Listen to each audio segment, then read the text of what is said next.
இப்போ ரிலீஸ் அப்படின்னோடனே திமுக காரன் பக்கம் டக்குன்னு திரும்பிடுவாங்க. ஏடிஎம்கே பீரியட்ல ரெட்டைன் படம் பண்ண இல்லையா, அந்த 10 வருஷமா அவங்க படங்கள் பண்ணிட்டு தான் இருந்தாங்க. உடனே இந்த பக்கம் திரும்பிடுவாங்க. அந்த பெயின் எனக்குமே இருக்கு. அதான் இன்னொரு 1 வாரம் 10 நாள்ல ஓடிடியில் வந்துருமே, இது எதுக்கு நம்ம வந்து தியேட்டரில் பார்க்கணும் அப்படின்னு அதில் அவர் ஒரு பாயிண்ட்டை சொல்லிட்டு போனார் சினிமா அப்படின்ட்டு ரிலீஸ் பற்றி. இப்போ ரிலீஸ் அப்படின்னோடனே திமுக காரன் பக்கம் டக்குன்னு திரும்பிடுவாங்க. நானே பேசியிருக்கேன் நிறையா. ரிலீஸ்னோடனே ஏன் அந்த பக்கம் திரும்புகிறாங்கன்னு எனக்கு தெரியல. அப்போ ஒருவேளை அவங்க ரெட் ஜெயின்ட்டு சொன்னாங்கன்னா ஏன் ஏடிஎம்கே பீரியடில் ரெட் ஜெயின் படம் பண்ண இல்லையா, அந்த 10 வருஷமும் அவங்க படங்கள் பண்ணிட்டு தான் இருந்தாங்க. உடனே இந்த பக்கம் திரும்பிடுவாங்க. அதுக்கப்புறம் ரெட் ஜெயின் பண்ணாத படங்களே 1000 தேட்டர் 800 தேட்டர்னு எடுத்துக்கிட்டு தான் இருக்காங்க. அந்த கம்பெனிஸும் நம்ம எல்லாருக்கும் தெரியதான் தெரியும். பட் இந்த பக்கம் திரும்புவாங்க. பட் இது ஆப்பன்ஸ், அது ஒன்றும் பண்ண முடியாது. ஆனால் பட் அதுக்குள்ளே ஒரு உண்மை ஒன்று இருக்குது. அவங்க சொன்ன மாதிரி 12 படம் இப்போவும் தான் வருது. நமக்கே அதில் ஒரு சின்ன வருத்தம் இருக்குது. ஏன்னா நானும் இயக்குனர் ஆனதுனால எனக்கு அந்த வழியை புரிஞ்சுக்க முடியுது. சார் ரிலீஸ் ஆனப்போ 2 வாரம் படம் ஓடிட்டு இருந்தது.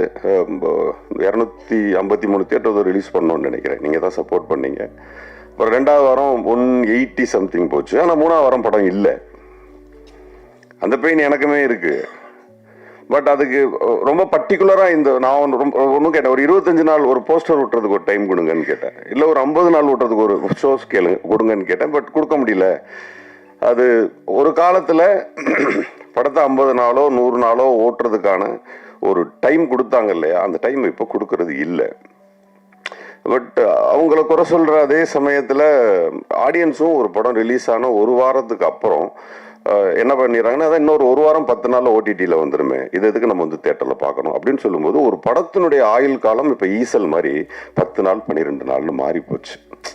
ஸோ நம்ம அதை நம்ம அது மேலே கிளைமிங் பண்ணும்போது கூட கொஞ்சம் யோசிக்க வேண்டியிருக்குது. Claiming right or wrong? Claim பண்ணுவோம். சார் சொன்ன மாதிரி கிளைம் பண்ணுவோம். 50 நாள் 60 நாள்னா சார் சொன்னாங்க 60 தேட்டர் எங்களுக்கு வரும், 60 தேட்டர் இன்னொருத்தருக்கு போகும், 60 தேட்டர் இன்னொரு தேட்டர் போனால் ஸோ 50 தேட்டரோ 60 தேட்டரோ ஷோஸ் வந்து 3 ஷோவோ 2 ஷோவோ இருந்ததுன்னா அது 50 நாளோ 60 நாளோ இருந்தால் தான் ஆடியன்ஸ் அப்போ பார்க்க முடியும். அவங்களுக்கு அண்ணன் சொன்ன மாதிரி அந்த டாப் 10 ரைட், அந்த டாப் 10ல் வந்து 1 2 3 நாள் சொல்கிறதுக்கே 5 6 வாரம் 7 வாரம் 8 வாரம்லாம் எடுக்கும். இப்போ அது இல்லையே. படம் ரிலீஸ் ஆகுது, ரிலீஸ் ஆன 2வது ஷோலேயே எழுதிடுறாங்க.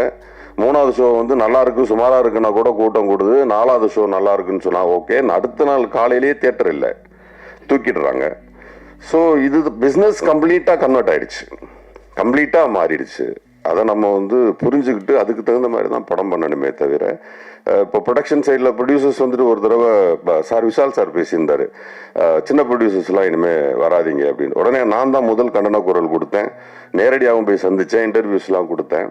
பட் அவர் சொன்னதோட சென்ஸ் என்னவா இருக்குன்னா, சின்ன சின்ன படங்கள் எடுக்கிறவங்க உஷாரா இருங்கிறது தான் சென்ஸ்.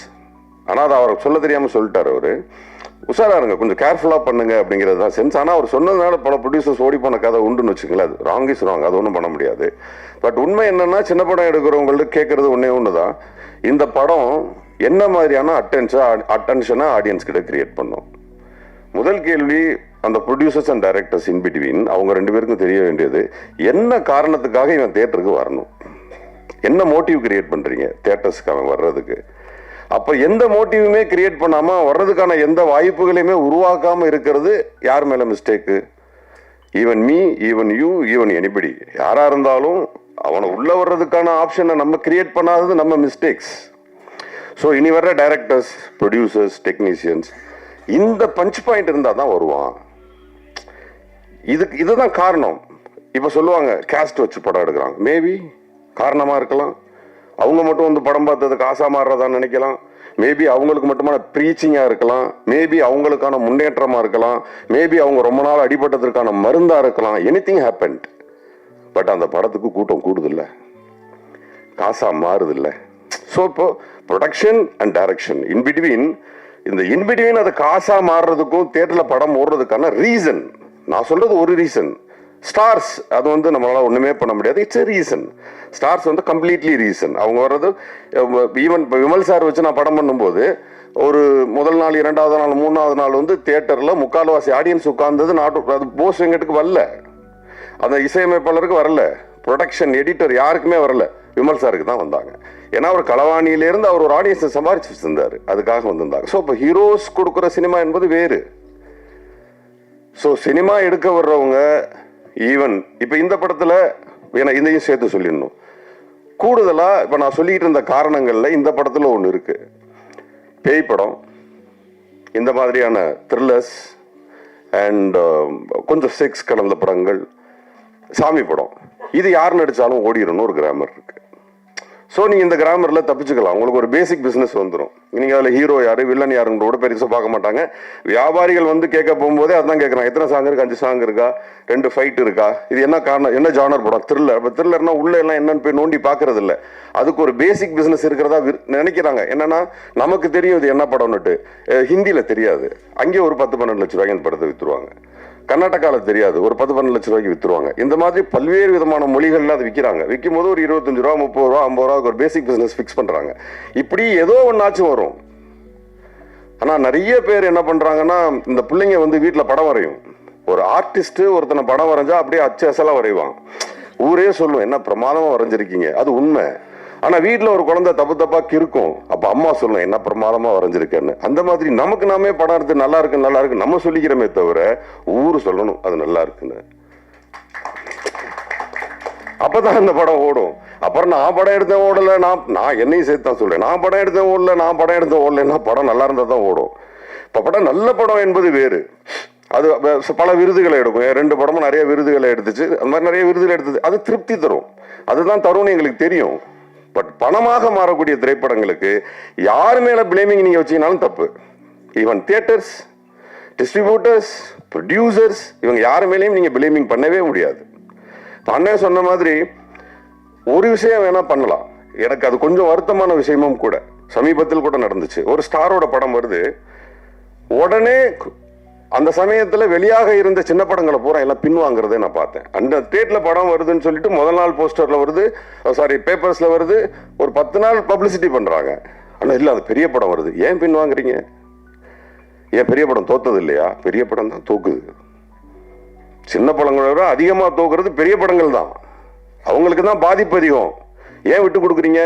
போராட வேண்டியதானே, படத்தை ரிலீஸ் பண்ண வேண்டியதானே. அதே படத்தை நீங்க லேட்டா ரிலீஸ் பண்ணி ஓடின படம் லிஸ்டே நான் சொல்லுவேன், நீ அன்னைக்கே ரிலீஸ் பண்ணி இருந்திருக்கலாமே. அப்ப என்ன ஆகுதுன்னா, அவங்கள பயந்துக்கிட்டு நீங்க வெளியில வரும்போது சார் சொன்ன மாதிரி 150 தியேட்டர் 100 தியேட்டர் 100 ஷோஸ் 100-200 ஷோஸ்ன்னு சொல்லிட்டு அந்த ஷோஸ் எல்லாமே அவங்களுக்கு போகுது. தே பிளேட், அவங்க நல்லா விளையாடுறாங்க. ஏன்னா களத்தை நீங்க தான் கொடுத்தீங்க. எதுக்கு களத்தை கொடுக்குறீங்க? நான் ஏற்கனவே ஒரு ஆக்சுவலா இப்போ வந்து ப்ரொடியூசர் கவுன்சில் எல்லாம் சேர்ந்து போய் பேசியிருக்காங்க. டிஸ்ட்ரிபியூட்டர் கவுன்சில் எல்லாமே வந்துட்டு துணை முதல்வர்கிட்ட போய் பேசியிருக்காங்க. டிக்கெட் நிர்ணயம்லாம் நீங்களே பார்த்துக்கோங்க, கவர்மெண்டே இதை போய் பண்ணலான்ட்டு. இதை நான் கிட்டத்தட்ட 2 மாதங்களுக்கு முன்பு நான் பேசியிருக்கேன். நான் என்ன கேட்கிறேன், முழு அதிகாரமும் யாருக்கிட்ட இருக்கு? பணம் போட்ட ப்ரொடியூசர்ஸ் கிட்ட இருக்கு. ஆனா நீங்க என்ன பண்றீங்க? 2 கோடி ரூபாய் 3 கோடி ரூபாய் சொத்து தானே ஒரு திரைப்படம்.